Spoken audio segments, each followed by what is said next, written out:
गजवा हिंद की तैयारी करे, दुश्मन बिल्कुल सर पे रखा हुआ। ये कोई चूरन नहीं है जो हम बेच रहे हैं। जब भारतीय फौजें तुम्हारे दरवाजे तोड़कर अंदर दाखिल होंगी, उस वक्त तुम उनको कहना कि ज़ैद हामिद जो चूरन बेचता था हम उस पर यकीन नहीं कर रहे थे। उस वक्त तुमको लग पता जाएगा ठीक से। ये प्रोजेक्ट, ये सारी चीज़ें, ये सब कयास आ रही हैं। एक शदीद जंग का पाकिस्तान में आगाज़ होना है जो खारजियों से है। जिस तरह की ज़िंदगी हम अभी जी रहे हैं ना, इस ज़िंदगी से अच्छा है कि हम जो है ना जिहाद कर लें, ठीक है, इंडिया के साथ, ठीक है। उससे जो है ना एटलीस्ट हमें जो है ना जन्नत तो कंफर्म हो जाएगी ना। ये जो कहता था मैं घुस के मारूंगा, आपको याद होगा, ये ऐसे ऐसे चीजें ही कहता था। इनका जो बजट है 76 बिलियन, ये 7 गुना हमारे से ज्यादा है, 7 गुना हमारे से ज्यादा है। तो हम लोगों को क्या करना चाहिए? हमने फैसला कर दिया है, एक लिहाज से आपके खिलाफ तो हम कफन बांध के निकलते हैं। इंडिया कोई जंग हमसे जीत नहीं सकता। मशरकी पाकिस्तान की सिचुएशन बिल्कुल अलग थी। ईस्ट पाकिस्तान हम बचा नहीं सके। लॉ ऑर्डर हमारा कहाँ का कहाँ है। कश्मीर हमने आजाद नहीं कराया। कश्मीर का हमें कश्मीर चाहिए क्यों? लेकिन कश्मीर हमें चाहिए क्यों? सिंपल सा क्वेश्चन है। कश्मीर जो है ना बहुत ज़्यादा खूबसूरत इलाका। तो नमस्कार दोस्तों, फिर से जो है वो लाल टोपी ने कुछ बयान दिए हैं जिसमें कि उन्होंने ये कहा है कि भारत जो है वो पाकिस्तान पे कब्जा करना चाहता है और ये कोई मजाक नहीं है। पाकिस्तानियों को ये तब समझ में आएगा, ये पूरी दुनिया को तब समझ में आएगा जब भारत पाकिस्तान पे कब्जा कर चुका होगा और कश्मीर सबसे पहले ले लेगा पाकिस्तान से। ऐसा कहना है लाल टोपी का, और वो ये कह रहा है कि आपको भारत 1 मिनट के अंदर में जो है वो तबाह कर सकता है। तो मैं तो यही कहूंगा कि ये आदमी जो है ये अलग ही नशा करके बैठा रहता है। अभी इंडिया का कोई ऐसा सोच नहीं है। हाँ, इंडिया जब चाहेगी तब पाकिस्तान को मसल सकती है, ये तो पूरी दुनिया को पता है। मगर इंडिया का अभी जो है वो अपने आप पे ध्यान देने का टाइम है, क्योंकि हम अपने आप को डेवलप कंट्री बनाना चाहते हैं। 2047 तक प्रधानमंत्री मोदी का यही सपना है। तो चलिए पहले तो ये वीडियो देख लेते हैं। डिवीज़न फौज 7 डिवीज़न फौज लगा रखी हैं जी। मैंने चीन की सरहद पर ऑलमोस्ट 10 लाख फौजी वहाँ लगा रखी हैं। उनके पास कुछ 14 लाख तो फौजी जो हैं शुमार किए जाते हैं। उन्होंने फिर कुछ 2 से 3 लाख जो फौजी जो हैं वो उनकी बॉर्डर फोर्सेज हैं। फिर इसके अलावा उन्होंने एक अग्निवीर के नाम से एक नई फौज मैंने तरतीब दी है। वो 2 से 3 लाख है जो जो जो जो भर्ती अभी किए जा रहे हैं। वो करके 20 लाख की फ़ौज में 10 लाख फ़ौज उन्होंने चीन की सरहद पर लगा दी है, 10 लाख पाकिस्तान की फ़ौज पर लगा दी। अब अंदर तो उन्होंने अगर बगावत होती है जो कि छत्तीसगढ़ में हुई है या वहाँ या मणिपुर में हो रही है, या फिर कभी किसी वक्त में आप देखेंगे कि वो जो आखिरी हिस्सा है इनका मद्रास और दूसरे इलाका जात हैं जी, आसाम, उसमें भी जंग शुरू हो जाएगी। बोडो कबाइल हैं वहाँ पर, वो जंग पर जाए आमादा हैं। और ये जो अरुणाचल प्रदेश है ये तो चीन ने अपना हिस्सा बना लिया है, वो कहा है उस पर भी जंग होगी। तो अब बहस ये है कि ये जब बगावतें होंगी शुरू और मुसलमान जो है 25 करोड़ है वो भी बगावत करेंगे जी, तो फिर इनके लिए जो ये फौजी तो सारी सरहदों पर मौजूद है, अंदर कौन संभालेगा? इनकी पुलिस संभालेगी, या पैरामिलिट्री फौज भी वहाँ लगा रखी है तो ये पुलिस नहीं संभाल सकती है। तो अब ये मतलब है कि इनको जो बिज़ी किया गया उसके बाद में जो सूरत हाल है वो बहुत संगीन है। और वो जो संगीनी की हालत ये है कि आप इसको ये नहीं कह सकते हैं कि वो ये संभाल सकेंगे पूरी इसको। इतना बड़ा मुल्क है, एक पूरी बड़े सगीर है वो जी। उस बड़े सगीर के अंदर अगर आप बगावत हो गई 10 जगह पर तो कैसे संभालेंगे? तो अगर पाकिस्तान इस तरह से आज़ाद तो नहीं हुआ था। लोग इतना मजाक करते हैं तो पाकिस्तान का बैठवी ताकत है, आप इसको करेगा तो हम इसको ठोक के रख देंगे, इसके इंडिया का दिमाग दूस कर देंगे।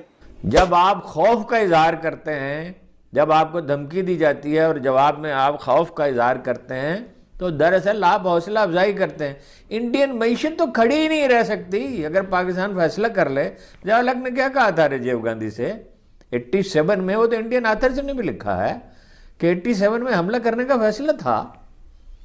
पहले तो ये किया ISI ने कि एक all India Sikh students federation के जॉइंट सेक्रेटरी था जो डबल एजेंट था, वो पाकिस्तान के लिए भी काम करता था और उनके लिए भी काम करता था, इंडिया के लिए भी। उसके जरिए मैसेज दिया कि 120 आदमी दाखिल कर दिए हैं, 120 आदमी दाखिल कर दिए इंडिया में। 1 हफ्ते तक काम नहीं हुआ,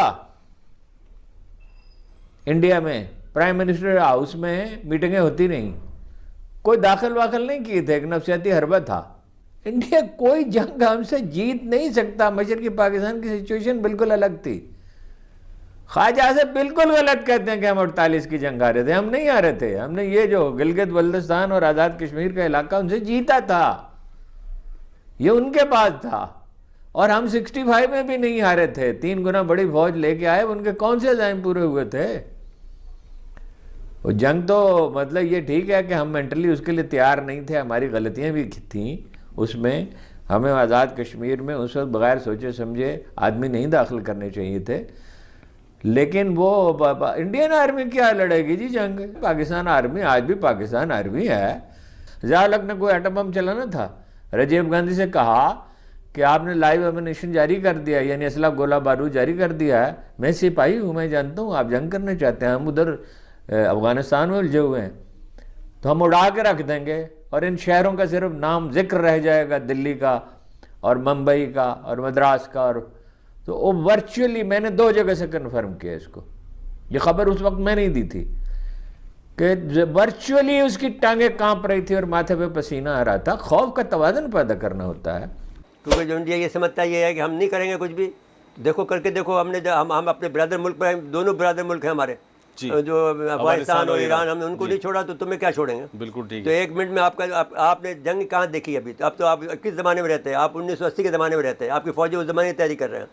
आपने जो नई जंग है जिसके अंदर जो है साइबर वार आ गई, इलेक्ट्रॉनिक वारफेयर आ गई, 1,80,000 किलोमीटर पर सेकंड के में इलेक्ट्रॉनिक वार होती है। वो हमारे ब्रिगेडियर साहब ने कहा था ना प्रोग्राम में कि हम 20 साल आगे हैं टेक्नोलॉजी में, एयरफोर्स हमारी फ़िज़ाई जंग में हम 20 साल 20 साल अब जंग में हम आगे हैं और 20 साल जदीद हैं हम। इनके पास वो हथियार नहीं है जो अभी तो आपने अस्ता की नुमाइश हमारी देखी नहीं है जी। हमने तो एक थोड़ा सा आपको इशारा कर देते हैं, झलक दिखाते हैं। अच्छा, उस पर बड़ा तबसरा भी किया उन्होंने। वो बहुत परेशान है, 23 मार्च की परेड में बहुत परेशान है। चाइनीज़ का आना, नहीं चाइनीज़ का आना है। हम हमारे पास देखिए, उनको हम ले गए थे चीनी कौंसल जनरल के पास, तो वहाँ पर एक दानिश्वर ने कहा कि साहब आपके गौरवी मज़ार के तजर्बा हुआ था हाल ही में। उन्होंने कहा साहब, एक दानिश्वर ने कहा साहब आपका बड़ा शुक्रिया कि आपने हमारी मदद की। तो उसने कहा साहब हम तो टेक्नोलॉजी में आपसे बहुत पीछे हैं, पाकिस्तान बहुत आगे हैं, आपको अपनी टेक्नोलॉजी फ़ख्र करना चाहिए।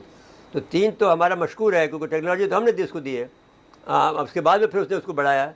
तो हम भी तो कोई टेक्नोलॉजी में कम थोड़ी हैं उनसे। तो उन्होंने कहा आपको अपने साइंसदानों पर आपके जो एसेट हैं उन पर फ़ख्र करना चाहिए।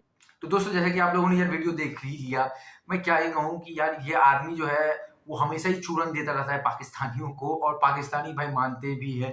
इस आदमी के बहुत ज़्यादा फॉलोअर्स हैं पाकिस्तान में, पता नहीं कैसे, पर हैं। आपको हमको ये मानना ही पड़ेगा। और इतना ही नहीं, ये आदमी जो है अभी फिलहाल में पाकिस्तान में रहता भी नहीं, इसको जो है वहाँ से धक्के मार के निकाला गया है।